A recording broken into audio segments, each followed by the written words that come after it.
یسوع میں میرے عزیز مومنین، میرے پیغام کا موضوع ہے یسوع بادشاہ۔ ہر سال آمد کے ایام سے پہلے پوری دنیا میں بڑی عقیدت و احترام کے ساتھ یسوع بادشاہ کی عید منائی جاتی ہے۔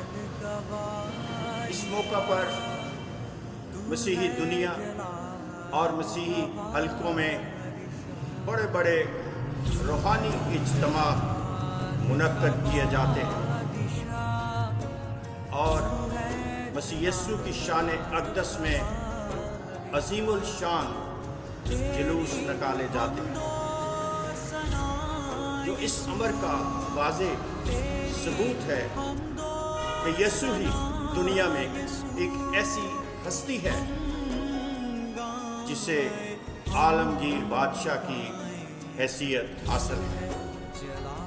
بائبل مقدس ہمیں بتاتی ہے کہ بنی اسرائیل قوم بڑی مدت کے ساتھ یسوع بادشاہ کا انتظار کر رہی تھی کہ وہ آئے گا اور اس کی بادشاہی میں ہمیں آزادی حاصل ہوگی، اور وہ بڑی مدت کے ساتھ، ایک طویل مدت کے ساتھ یسوع بادشاہ کا انتظار کر رہے تھے، اور ان کی سوچ تھی کہ اس کی بادشاہی میں انہیں خوشحالی حاصل ہوگی اور وہ آرام اور سکون بھری زندگی گزاریں گے اور انہیں کوئی دکھ یا پریشانی نہیں ہوگی، کیونکہ بائبل مقدس میں لکھا ہے کہ خدا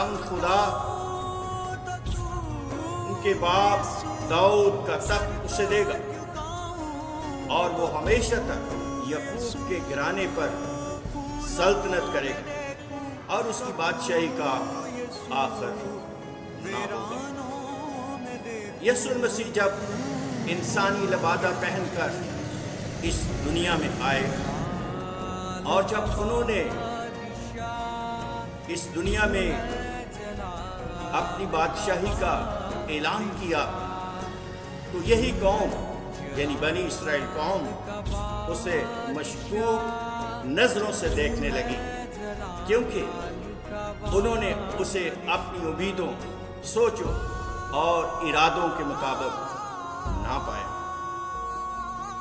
یسوع مسیح کو وہ ایک دنیاوی بادشاہ کے روپ میں دیکھنا چاہتے تھے۔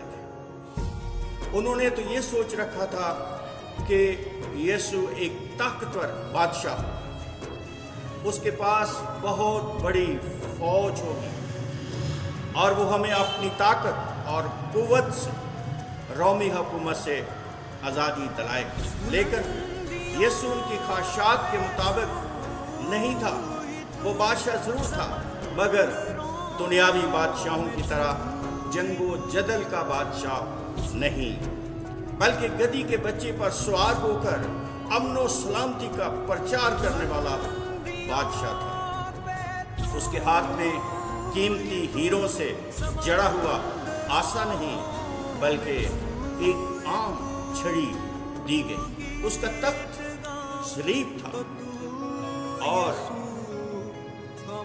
اس کے سر پر سونے کا تاج نہیں بلکہ کانٹوں کا تاج رکھا گیا۔ اس نے فرمایا کہ میری بادشاہی اس دنیا کی نہیں، اگر میری بادشاہی اس دنیا کی ہوتی تو میرے خادم لڑائی کرتے، مگر یسوع کی بادشاہی ایک منفرد قسم کی بادشاہی تھی۔ اس کی بادشاہی روحانی بادشاہی تھی، اس کی بادشاہی جلالی بادشاہی تھی، اور اس جلالی بادشاہی کا آغاز اس وقت ہوا جب رسولوں پر روح القدس کا نزول ہوا اور وہ بڑی دلیری اور جرأت کے ساتھ مسیح یسوع کی گواہی دینے لگے، چونکہ مسیح خداوند کل، آج اور ہمیشہ تک یکساں ہے، اس لیے اس کی سلطنت بھی ابدی ہے اور وہ آج بھی ہمارا بادشاہ ہے، لیکن اس کا راج سیاسی سرحدوں سے بالا تر ہے۔ اسے نہ تو تخت و تاج کی خواہش ہے اور نہ ہی مادی شان و شوکت کی ہوس ہے۔ اسے نہ تو فتوحات سے دلچسپی ہے اور نہ ہی اسلحہ بڑھانے کی آرزو، صرف اسے ایک ہی تمنا ہے، اور وہ تمنا یہ ہے کہ وہ انسان کا دل جیتے۔ اس لیے وہ نہ صرف خاندانوں کا بادشاہ ہے اور نہ صرف ملکوں کا بادشاہ ہے، نہ صرف غیر قوموں کا بادشاہ ہے، بلکہ وہ ہمارے دلوں کا بادشاہ ہے۔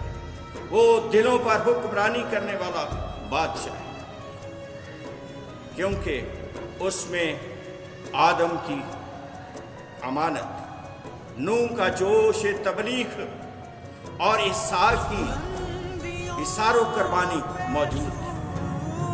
اس میں ابراہیم کی بت شکنی، یوسف کا حسن و جمال، موسیٰ کا جوش اور ہارون کی رفاقت موجود تھی۔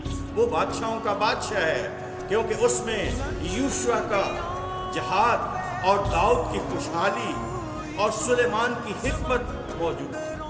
وہ بادشاہوں کا بادشاہ ہے، کیونکہ اس میں ایوب کا صبر اور زکریا کی عبادت موجود تھی۔ وہ بادشاہوں کا بادشاہ ہے، کیونکہ اس میں مقدس یوحنا کی پاک دامنی موجود تھی۔ اس لیے اسے بادشاہوں کے بادشاہ کا مقام حاصل ہے۔ یسوع مسیح بادشاہ ہے اور وہ بادشاہوں کا بادشاہ ہے۔ اس کی بادشاہی عدل و انصاف کی بادشاہی ہے۔ اس کی بادشاہی کے زندہ ثبوت وہ لوگ ہیں جن میں حلیمی ہے، فروتنی ہے، عاجزی ہے، انکساری ہے، اور جن میں محبت اور بھائی چارہ کی فضا پائی جاتی ہے۔ اس کی بادشاہی ہر اس جگہ پر موجود ہے جہاں ہر کسی کے مال و دولت کو تحفظ ہوتا ہے، جہاں بھوکے پیاسے، ننگے، قیدی، بیمار اور لاچار انسانوں کی حاجت روائی ہوتی ہے۔ مقدس پالوس رسول فرماتا ہے، ہم جتنوں نے بپتسمے کے ذریعے مسیح یسوع کو پہن لیا ہے، اس کی بادشاہی کے واضح نشان اور ایلچی، اور اگر ہم اس کی بادشاہی کے واضح نشان ہیں، اگر ہم اس کی بادشاہی کے ایلچی ہیں، اگر ہم اس کی بادشاہی کے سفارتکار ہیں، تو پھر ہم سب پر یہ فرض عائد ہوتا ہے کہ ہم اس کی بادشاہی کا اعلان کریں۔ اگر ہم اس کی بادشاہی کے سفارتکار ہیں تو پھر ہمارے لیے لازم ہے کہ ہم اس یسوع بادشاہ کی بادشاہت کو فروغ دیں اور اسے مضبوط بنائیں اور اسے مستحکم کریں۔